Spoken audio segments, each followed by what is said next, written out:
Hey everyone, and welcome to a very special 69,420 subs celebration car review, where we will be reviewing the P50. Yes, this will be a real car review and follow standard review format, so get ready to learn about Forza's most impressive vehicle.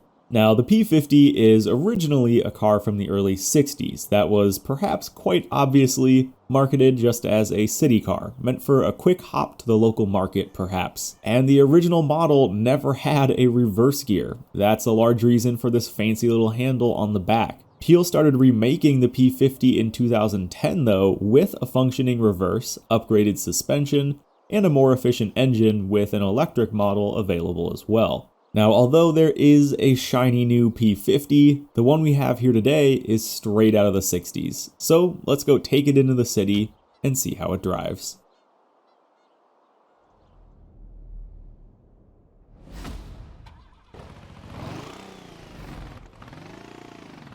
Alright, so here in the heart of Edinburgh, the Peel looks right at home. Although initially I wasn't a fan of the car's looks, these sharp body lines and the simple aesthetic is starting to grow on.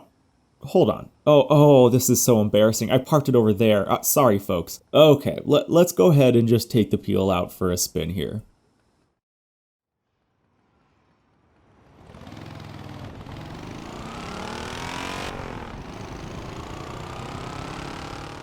And it drives, well, I guess about as well as you can expect for a three-wheeled car with a whopping 4 horsepower. Luckily, since the car's single wheel is in the back, this doesn't have the same tippy issue as the Reliant Robin does, and it's actually fairly stable around corners. Now, that's not saying too much because the top speed of the car is around, 30 to 40 miles per hour? But that being said, it corners well enough, it's built for its own spec, I guess you could say. Now, we're only working with 3 gears here, and even on the downhill, it seems to struggle to max out that third gear. Uphill is even more of a challenge, so I don't know if we need some gear adjustment. We might be able to add some gears with a different transmission. We'll see how that goes in the upgrading phase. There's just really not too much to say here from a performance standpoint. I don't know how to judge this car, and to be honest, I'm not really sure what we're going to do with this car. Now, in standard car review fashion, we won't be swapping the engine or drivetrain, and I'm not really sure where that leaves this car. I'm not sure how much power we're going to be able to get out of it. I don't even know what class it's going to end up in, so I think it's time to put our test drive to an end and just see what we can do with the Peel P50 while maintaining its beautiful rear-wheel drive nature and fan-cooled 49cc engine. Okay, so normally we would skip right over to the tires section, but I'm so curious what these other options are. I mean, how many things can you really do to a Peel P50? And as far as engine goes, quite a bit. Platform and handling is definitely a bit lacking, but I mean, what can you really expect? And we do get a few transmission options here, so we might have to bump up the gears a bit. There are no tire compound upgrades. I mean, you do get a big grip boost from just switching to the rally tires. And surprisingly, I mean, I'm astonished by this, but there's no wheel spacing options. Shame on you, Forza. Well, let's see what we have for aero. So we do get a little front lip, or we can just take off those little bumper guards. There is a super cool drag wing, and it looks like we can just take off the bumper guards on the rear here as well. Probably going to do that for a bit more of a racy look. I'm sure it drops a little bit of weight as well. Now we can, funny enough, swap to all-wheel drive. We're not going to do that. And here's the big kicker. 4 horsepower to 196 with that engine swap. We're not going to do that. Everybody always does that with the Peel. That's the meme, but we're going to keep it stock. That is car review tradition. So I'm going to go ahead and see what I can do with the Peel. Be back in a second. And we have arrived at a D100 class road racing Peel, pushing 32 horsepower and weighing in under 300 pounds. Now, we could have upgraded the tires as well with the off-road component that actually added a ton of grip, but we haven't done that. It just felt a bit out of theme. We have kept the stock tire compound. Besides that though, the engine has been fully upgraded, and so has pretty much everything else with the exception of the engine and drivetrain swap. So let's unleash it onto the Hoki Hoshi official test track and see how it does. Alright, so we usually show replay footage here, but I've decided to go with the actual race footage because the replay just made it look so slow, and this at least gives you somewhat of a concept of what I'm driving and how I'm handling the car a bit better. Now, with that said, the car handles well. I mean, you can see coming up on this first high-speed corner, I pretty much just have it pinned into the corner, and it took it well. It was stable.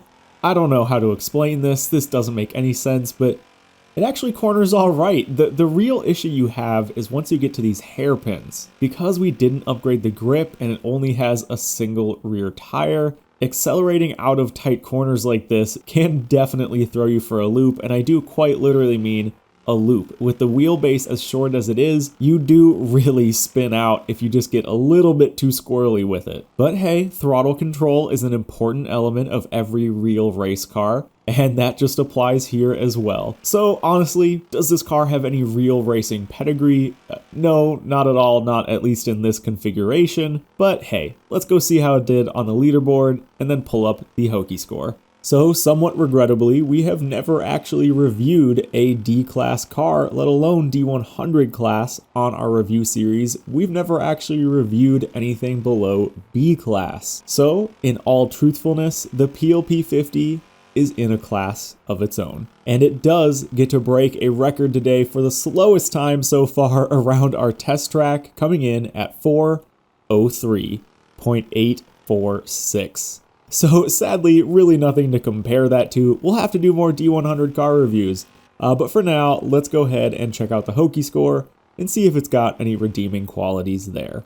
Now, the P50 is actually a pretty hard car to grade just because there are so many different configurations of it. I mean, some people drive it bone stock because it's funny just driving a car with 4 horsepower. Some people will max upgrade it like I have for this, and some people will max upgrade it with the engine swap and all-wheel drive, turning it into a complete monstrosity of a vehicle, and perhaps somewhat embarrassingly for Forza's engine, makes it a really good drag vehicle. And some people can actually drift this pretty well, and because of its short wheelbase, it actually gains points really fast. Now, if you do want the true 3-wheel drift meta, the BMW Isetta is a much better option. But that being said, it does leave me in a weird spot of where to grade this car.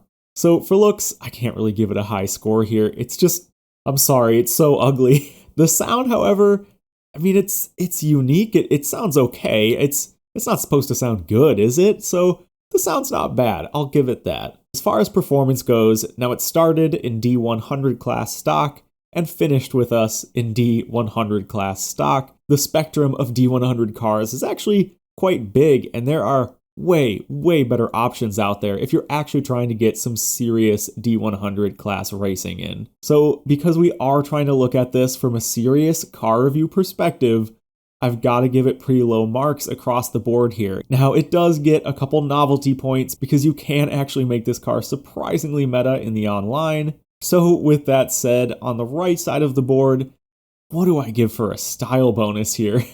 I mean, if I see this pull up to a Forzathon Live, which you do actually see more often than not, especially with goofy liveries on them, yeah, it gives me a bit of a laugh. But there's no style or respect to it. If anything, it's the exact opposite. So I'm not going to totally tank the style score here because it's funny when they show up, but I am going to give it a -2 for its style bonus. And that leads us to a total Hoki score for the PLP50 of 46. Now, funny enough, that is actually not the lowest score on our leaderboard. The PLP50 beats out the Dodge Charger SRT Hellcat. So there's your professional Hoki advice. You can tell the system is working. If you're thinking of going out and buying yourself a Hellcat, stop and buy yourself a PLP50 instead. Thanks for watching, everybody. Hope you enjoyed this review. Seriously, thank you guys, not just for 69,420 subscribers, but for every number below and above that. It really means a lot to me. I love making these videos, and there's always a lot more on the horizon. Thanks again for watching, and I'll see you in the next one.